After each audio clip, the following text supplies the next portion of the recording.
goes shut. Welcome to Raw Review. This week, when my hand goes up, your mouth goes shut. Right here on Monday Night Raw this week, we opened up with Kurt Angle coming out to his hometown crowd. Of course, we was going to get that. We knew that was coming. Then, also, we got a little bit of a surprise. So why don't we just check that clip out right now? Oh, my God. We weren't expecting this. No. I know what you're doing. I figured out the scam. I understand the strategy. I see the angle that you're playing here. You want to, you need to, you have to take the Universal title off of Brock Lesnar. All right, so that opened the show tonight. Then we had a little thing going on with, I don't know, Brock Lesnar saying that if he loses at SummerSlam, loses the Universal Championship at SummerSlam, he will leave the WWE. All right, we got a fatal four-way at SummerSlam. The only way WWE is going to take the WWE Universal Championship off of Brock Lesnar is if he don't get pinned. We know that. But we also know that I don't think Brock Lesnar is losing the title at SummerSlam. He's probably more than likely going to lose it at WrestleMania. All right, well, we're going to move on to our next segment, which you had Lesnar again, okay? He was involved in the first few minutes of Raw tonight, and then you're done with him. So he just made a shitload of cash for 5 minutes of work. Okay. Very smart on your part, WWE. Could have utilized him a little bit better. You've got 3 hours of a show, and you put him on for 5 minutes. Good job. All right, let's move on to the next one. You know, Heyman was talking about that. We go to a commercial break. Hardy's versus Gallows and Anderson was up next. The Revival was on commentary. We get started with the match. 2 minutes into the match, what happens? The one thing I hate the most about matches that happen on WWE TV, like Raw, SmackDown, we go to a commercial break. Why would you go to a commercial break in the start of a match, and we come back, we get a few minutes of the match, and it's over? Of course, when we come back, Matt Hardy hit the twist of fate, Swanton bomb by Jeff Hardy, and it's a 1-2-3. The Hardys pick up the victory over Gallows and Anderson. Then, the Revival gets involved. There's an all-out brawl on the ramp. We see the double twist of fate. I think it was on Dawson. Yeah, it was on Dawson. And then Jeff Hardy does the Portrait in Motion double clothesline from the stage onto Wilder and Anderson. So that was our first segment of the Raw in the first match. It was an okay tag team match. Give it a little bit of props on that. All right, we go to Renee was interviewing Ambrose backstage, about Rollins and no trust. Still doesn't trust him. They're working the angle. We know what's going to happen. It's going to end up probably at SummerSlam. I'll get into that a little bit later on in this review here.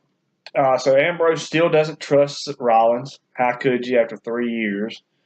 All right, so Seth looks sad at the end there, and we go to a backstage segment with Rollins and Sheamus and Cesaro. Now, this is what I was talking about. This is what's coming up at SummerSlam. You're going to have Seth Rollins and Dean Ambrose. They're gonna find it. They're gonna bind together. They're gonna trust each other, and they're gonna fight Sheamus and Cesaro at SummerSlam for the WWE Tag Team Championships. I just see it coming. I mean, it just looks like that's what's gonna happen. That was a decent segment. He said, pick who you want to fight. You're going to be all alone. He made a couple of funny references about, the WWE Network's TV show, Ride Along. So he told Seth Rollins he was going to be riding alone. But so Rollins challenges Sheamus. Well, he challenged both of them. Sheamus is the one that took the challenge. So then we come back. As soon as we get back, guess what we got? 6-man cruiserweight match. Tozawa, Cedric Alexander, and Rich Swann taking on TJP, Tony Nese, and Daivari. I'm sorry if you keep hearing that ringing in the background. That's my dog. He keeps running in and out of here. He has no control or knows what I'm doing right now. So anyway, this Cruiserweight 6-man match was pretty good. They took it all out. I enjoyed the match. I thought it was a pretty good match. Cedric Alexander is a great athlete. Rich Swann's great too. They're all great athletes, but I mean there's several moves in there that were pretty good by Cedric Alexander, the backflip thing, and Rich Swann. I mean, they just tore it up. I mean, I give it to them. Tozawa hit the senton bomb for the win, and to TJP, as a matter of fact. Coming up next is the Mizaraj and the Miz on Miz TV. Now, before I get into this, because I got a clip I'm going to show on this. But before I get to that, remember to follow me on Twitter. At chosen1bdt.com is my website address. You can go straight to my YouTube channel by going to chosen1bdt.com. You can also follow me on Twitter at chosen1bdt. So make sure you check that out. If you're watching this on a different platform than my actual YouTube, go to my YouTube channel and subscribe now. I'm going to lay out a challenge like I did last week on subscribers. If we can get 50 subscribers, I'm going to try to give away a free t-shirt. So we're going to get to that. All right. So we're coming back. Miz with Jason Jordan on their TV. We're going to probably just have to go check out a little clip. So get ready. This is I think it's about 3 minutes long. So hope you enjoy. I can't tell you how much I hate this city.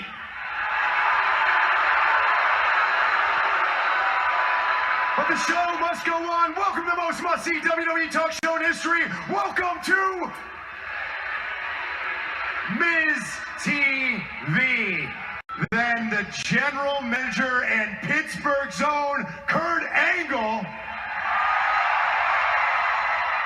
revealing that he has an illegitimate son. There are so many questions. So without further ado, please get up out of your seats and welcome my guest at this time, Jason Jordan. Jason Jordan, ladies and gentlemen. You know, your story reads like a movie of the week. I mean, you find out that you're adopted and that Kurt Angle, an Olympic hero, your hero, is your biological father. How have you felt these past few weeks? Well, as you can imagine, it's been emotional. And how does it feel that these people, some of them, have been booing you? I mean, they don't like me, and now they're booing you. You know what is? They're going to boo. They're going to cheer. They're going to do whatever they want, and that's cool. But you and I both know that when it comes to boos, you're the expert on that, aren't you? I am offering you an opportunity of a lifetime. I'm offering you an opportunity to join the Mizaraj. That's a really tempting offer, and I appreciate it. But I think I'm going to pass. Of course. Why would you need the help of the Intercontinental Champion when Dad's the general manager and can hand you everything you want? Whoa. Nobody ever said anything about being handed anything. You know what? I talked with Kurt, and I told him I didn't want any preferential treatment. So anything that I achieve is going to be because I earned it, not because I was handed anything. That's not because of handing anything. You are so naive. Saying all the right things because you think my dad's an American hero and I have to do everything the right way. Don't be foolish. Don't be short-sighted. I don't care who your father is. This company, this place will chew you up and spit you out. Thanks, but I'm good. You're good. You understand how much wisdom I have? Sure, I've done all TV movies. I've mented WrestleMania. And I hope you enjoyed that clip from the Miz show tonight, or Miz TV tonight. It was awesome. You cannot go without it. Miz is entertaining. I mean, he's basically the only entertaining guy on the TV show. I mean, there is some more entertaining people, but the Miz is overly entertaining and great. Jason Jordan was very flat, did not like the delivery of any of his. He was just It was terrible to me. I did not enjoy seeing him. I just don't understand how they're going to get him over. He is just as bland as damn corn. He's just bland. I mean, he's bland as chicken. He just ain't. He don't have no. He's not the spicy chicken. He's just the chicken. All right. So let's move on. Seth Rollins versus Sheamus. It was a pretty decent match. Rollins with the roll-up win, and then, of course, you know what's going to happen. Cesaro and Sheamus, 2-on-1 attack onto Rollins. The crowd is chanting, "We want Ambrose," because they thought Ambrose was going to automatically just come out. But no, the WWE's trying to swerve you just a little bit, and it didn't happen. We knew he's coming out, and we want Ambrose. Then finally Ambrose comes out. This is where I was saying it is going to happen with Sheamus and Cesaro taking on Rollins and Ambrose for the WWE Tag Team Championships. Okay, Ambrose was knocked out. He was asking for more, but oh well. Bray come out. Bray proves to you each and every week, as much as WWE tries to kill him by just killing his character each and every week, he delivers a better promo than anybody in the business. This segment was the segment on Raw tonight, besides Miz TV. This was the segment right here. Bray come out, he cut a hell of a promo. I thought it was great. Really dug into his character. I was getting a little bit excited when Finn's music started to hit, you know, with the heartbeats and stuff, the demon beats. I was expecting the demon character to come alive after everything that after Bray puts Finn through some stuff, and we do not get the demon character. We get that silly ass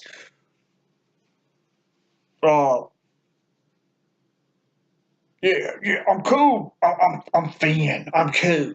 Shit. You know what, Finn? I'm losing respect for you week after week. You're sucking it up right now. You need to get the demon character out and get out fast to save your ass, because it's just not working with the Fonzie look. There's some people call it. But I was disappointed that the demon didn't come out. It was just the plain Jane Finn. So terrible. All right, so then we go to the back. Braun cuts a promo for the triple threat match later on.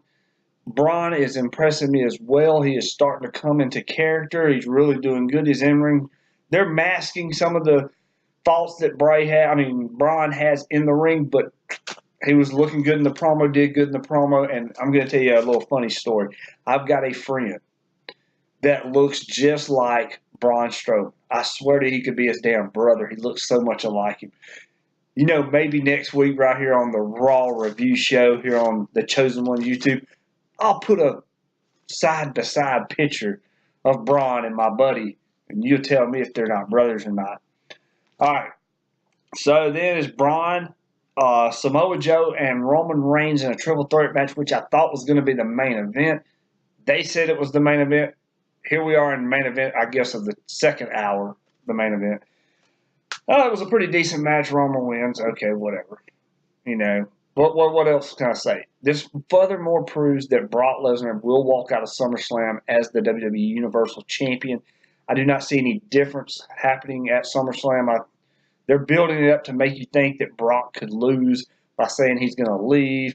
Or they may be actually saying he's going to leave, you know, or they're building us up and throwing us for short. Because Brock probably is more than likely going to go back and compete in UFC sooner or later. So this could be a point to where it could send him away. They may already have a fight set up for that. I've heard rumors that Brock is going to go back to UFC for another fight, but it's probably going to have to be a big fight. Bones Jones. Okay, so we go to Elias Sampson singing in the ring. His singing skills are about as good as his wrestling skills, and that is not very good. He entertains a little bit, but he just really hadn't proven that to me. Took on Kalisto and beat him with the drift away. What can I say? Big Show and Enzo had a promo before Sampson sang, but then Alexa Bliss comes out, and if there's anybody that is good on a mic, it's Alexa Bliss. Not only does she look good, not only is she sexy as hell, but guess what? She can cut a promo. She kills the promo very good. And then we get Bayley versus Nia Jax. And stupid, or before we get any further into this review, whether you're liking it or not, Michael Cole has got to be the stupidest son of a bitch on planet Earth. I can't stand this son of a bitch. I've never really liked him. I thought JR and King were the better at Raw. They put Michael Cole on Raw here, and I mean, he has got no personality. I mean, I'll tell you what, go back to when he was playing heel and fighting Jerry Lawler at WrestleMania. That was a better Michael Cole than what we've got now. What we've got now, I don't know. He just looks stupid out there. He don't even look like he belongs out there. And Corey Graves, oh my gosh. Corey Graves thinks he's something. I mean, he thinks he is some slice of bread sent down from heaven because he just thinks he's the shit on Raw, but he's just as bad. Booker T is about the only great commentator on there. The rest of them suck. Nobody has any passion like JR did. Nobody has anything that was good to say like Jerry Lawler did. Jerry Lawler, Jim Ross meshed so well. Gorilla Monsoon and Bobby the Brain Heenan meshed so well. What we've got now is boring. They're all boring. Byron Saxton is the worst. Byron Saxton don't even deserve to be on in a WWE TV or anything. Hell, James Ellsworth deserves a better role than Byron Saxton. All right, so let's move on. We get Bayley versus Nia Jax. And like I said, these damn commercials, once again, as soon as the match starts, we go to a damn commercial. Come back, Nia is dominating Bayley. Bayley gets a little bit of the upper hand. Then in comes Alexa Bliss trying to interfere. Of course, it doesn't work out. Bayley gets back in the ring just before the count out. And, yep, Bayley wins by count out. So there we go with that. Big Cass promo. Then it was the Enzo promo. Big Show come out. Big Show versus Big Cass. Enzo jumps in, gets Big Show disqualified. Big Cass picks up the win. Big Cass just booted the shit out of Enzo. It was rough. All right, but Big Cass picked up the win off of disqualification, and Big Show with the knockout punch to Big Cass. That's when Raw goes off the air. I actually thought it was a pretty decent night. Wasn't nothing the greatest, but it was still a pretty decent night. I hope you like my reviews. I'm going to be doing more. I'll add more and more into it as we go along, and different stuff, but I just wanted to make this a little bit of an exciting night. Hope you enjoyed it. If you have not subscribed to my channel, subscribe now. You have to subscribe. Follow me on Twitter. You can find me on Facebook. All you got to do is type in The Chosen One in the search bar. It will pull up my Facebook page. Like it, because I will be doing a Facebook Live show soon on Facebook Live. And if you're watching this on Facebook Live, you better go to chosen1bdt.com and like The Chosen One and subscribe on YouTube right now. Because if we get 50 subscribers, I'm going to give away a free t-shirt. But this is The Chosen One. And as I say, when my hand goes up, your mouth goes shut. When my hand goes up, your mouth goes shut.